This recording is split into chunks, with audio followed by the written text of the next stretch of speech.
Welcome to You and Your Pets. I'm Jim Horton. We're here with our resident expert, Dr. Ernest Rogers of the Maplewood Animal Hospital, and we discuss a broad number of issues related to pets, pet care, and the interaction between people and pets.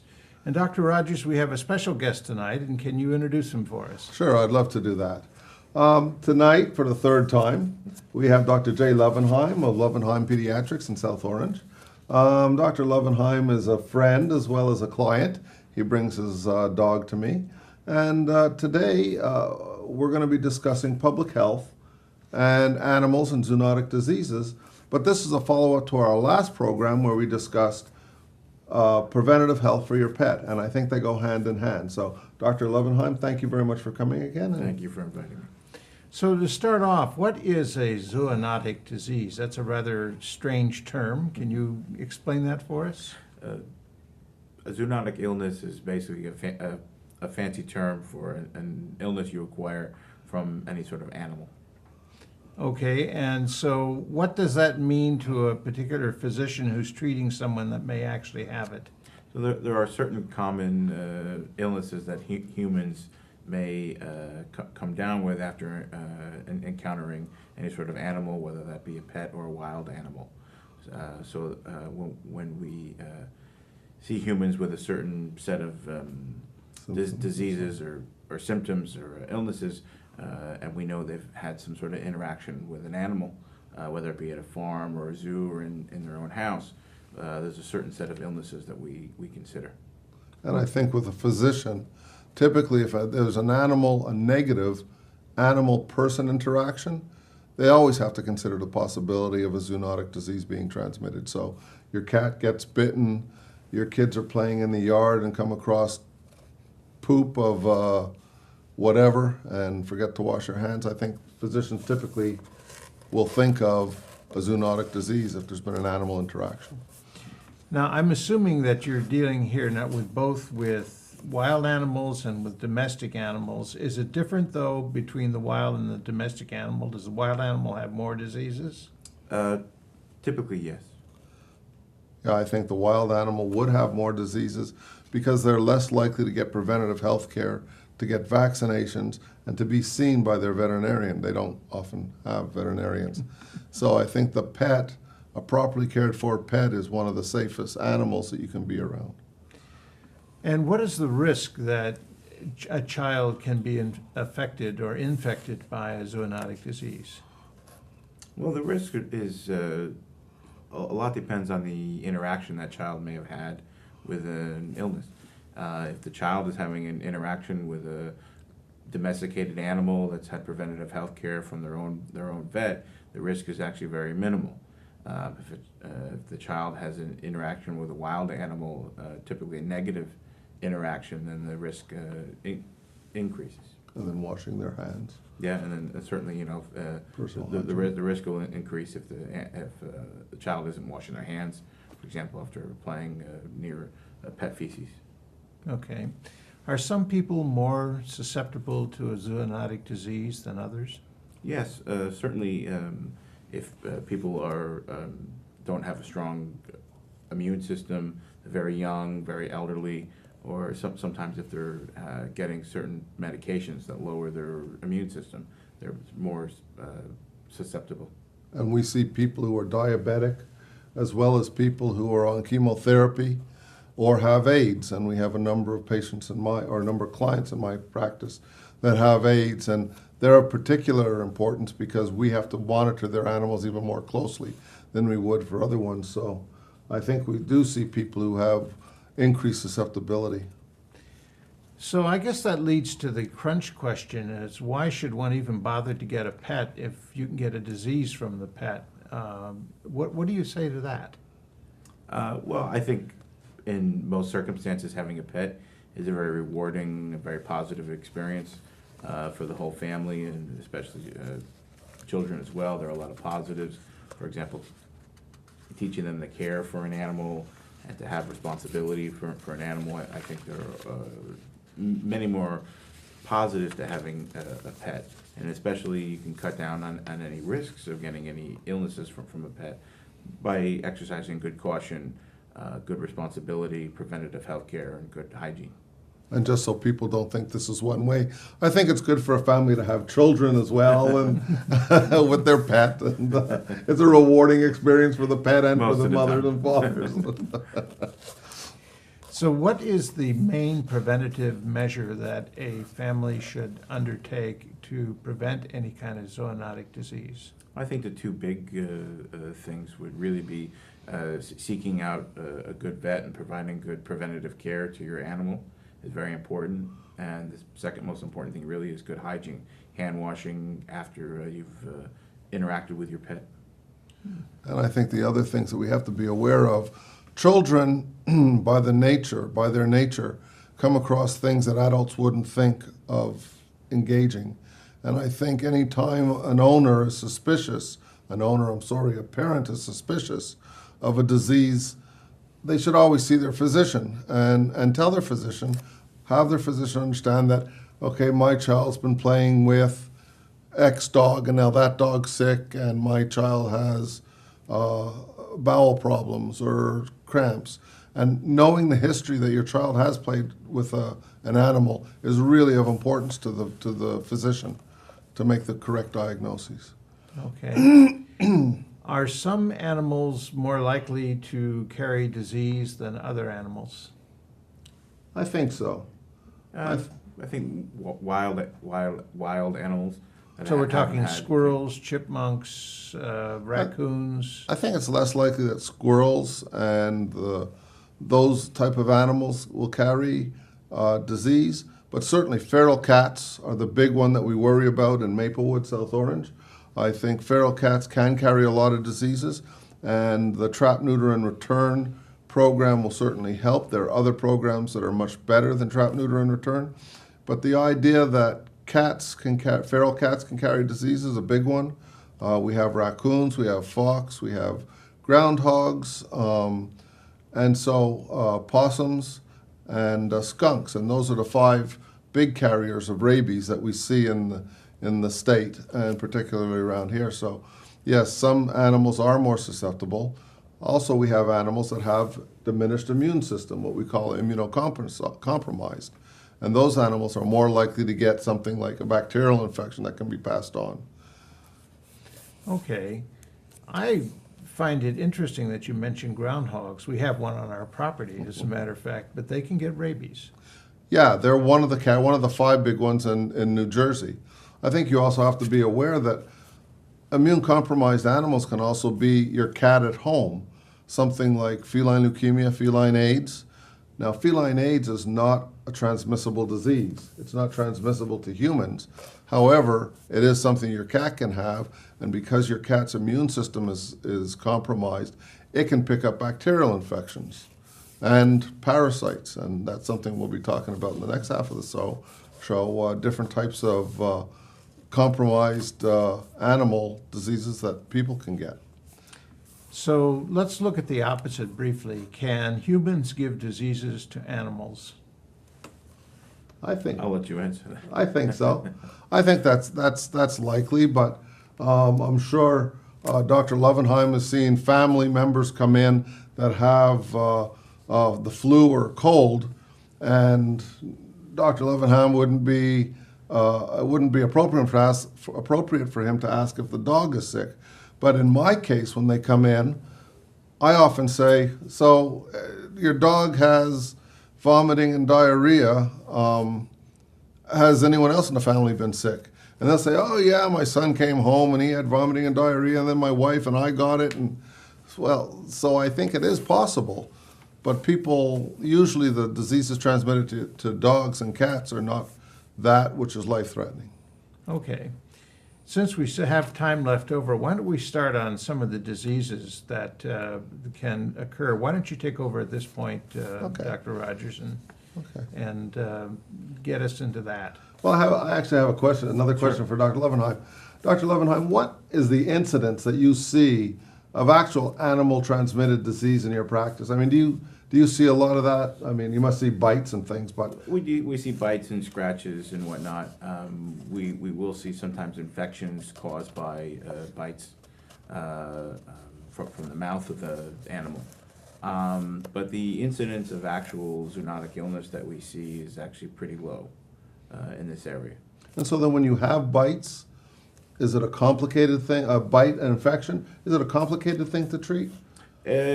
Typically not. You know, some bites, certainly a more severe bite requires a little more care.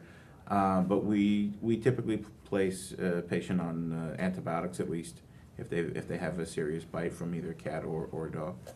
And so the long-term prognosis is good. Yes. Okay. So you want to move ahead now to the, Why don't we move ahead to discuss the first issue, which is rabies?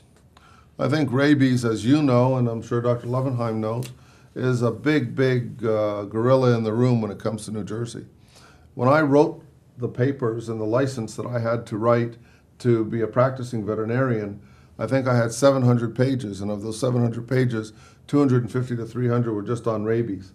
And that's because in the past there have been rabies outbreaks in New Jersey. And so I think that's something that behooves us to talk about. And again, with respect to rabies, Dr. Lovenheim, you say the incidence of zoonotic disease is relatively low, but have you seen or heard of a rabies case in your experience? I have not treated any rabies cases, but we have treated many patients to prevent the transmission of rabies. So in my practice, most of the times that I would deal with rabies are a patient encounters either a wild animal or actually more commonly to experience having a bat in the house or in the child's room. And at that point, we have to give the patient a rabies vaccine to be cautious, to make sure that just in case there was a bite, to make sure that the child did not come down with rabies. But exposure can also happen from urine or from handling the animal, but Other usually it's sources, saliva. yes. Yeah. Usually it's saliva. Okay. We're running short on time for this period, so why don't we take up more of these diseases when we come back after our break. This is You and Your Pets. I'm Jim Horton with Dr. Ernest Rogers and our special guest, and we'll be right back. Once you're hit by a train, this is the size of bag that we'll use to collect what's left of you on the tracks. It was a horrible tragedy that could have been averted if we had just stayed off the tracks. I don't want to have to be the one that has to go tell your parents that you're dead. Make the right choice. Stay off the tracks. We're back on You and Your Pets with Dr. Ernest Rogers, our resident expert from Maplewood Animal Hospital, and our special guest, Dr. Lovenheim. And a question arose during our break is, what are the symptoms of rabies that would present that you would have to take care of as a doctor? Well, there are various symptoms of rabies, but I think the important part really of the conversation is that if you think you've had any sort of exposure, it's important to see your physician and get treatment immediately. The best advice to give really is you don't want to wait until you think you're having symptoms of rabies to decide to seek treatment. If you think you've been exposed, you should seek treatment. Why is that? Well, rabies is if you're developing symptoms would at that point most likely be a fatal illness. Oh. There are very few instances of survival from it. So that's why we treat anyone that we think has had any sort of contact that may lead to transmission of rabies. That's survival after you've been showing symptoms. So that's why before you start showing symptoms, you want to see your physician. Now in dogs, the symptoms, as most people know, it's called rage in French and rage in English. And basically it's a dog that is showing behavioral changes. Often these behavioral changes might lead to aggression, but surprisingly there's also dumb rabies, where the animal gets very dull, doesn't seem to be interested, almost like as if it's continually sleeping. So that can also be a sign. Again, if your animal has been exposed to any situation where there's potentially a bite, bring him to your veterinarian so your veterinarian can assess them. If we don't know, we'll put them on a 10-day or 14-day watch and watch them for neurological signs, watch them for behavioral changes, watch them for inability of the larynx and pharynx to work. So we do have ways, and we do in veterinary medicine see the signs, and at that time we euthanize the animal. And unfortunately, we have to send the brain to Trenton to have it examined for rabies. And all the rabies incidences in New Jersey are characterized by county, and usually it's the northwestern counties that have more of it, and often it's in large animals. We see it in cattle, horses, dogs, cats, mostly raccoons that are found dying on the road, or fox or whatever, that are then collected, and we might see that. So you don't see the signs of rabies because people don't want to get Hope not signs, to, yeah. and whereas we do see it. And so if that's one of the reasons why you don't interact with a sick animal. Even if you aren't bitten, it's still not a good thing to interact with a sick animal. And if for whatever reason your heart tells you you have to pick up this animal, go and see your doctor. True. Okay, so why don't we continue with this a little bit? Explain the prophylactic rabies vaccinations. What are they? Well, there are a series of vaccinations that are commonly given in either your local health department or the emergency room. And they're given to anyone that's had any sort of exposure. And also there's pre-exposure vaccines where it can be given to someone who's in a position such as I am, where I'm very likely to come across a rabid animal because I'm a veterinarian. Animal health technicians, wildlife workers, animal control officers. There are certain instances that we give the rabies vaccine also for people that are traveling to certain areas of the world where rabies is endemic. Okay. And when I was raised long ago and far away, the conventional wisdom that every child learned was that if you had to take the rabies vaccine, it was terribly uncomfortable and awful. Is that really true? I think if you ask any child if they have to get a vaccine, they're going to tell you it's terrible and awful, uncomfortable. They've made significant improvements in it. I haven't had it myself, but my understanding is it's not as significantly painful or given in the same spots that it used to be. Right. I think they have improved those. And the prophylactic vaccine, or the pre-exposure vaccine that I've taken, I actually took it once in '85, and they test your titers every once in a while, or the level of protection you have in your blood, called a titer.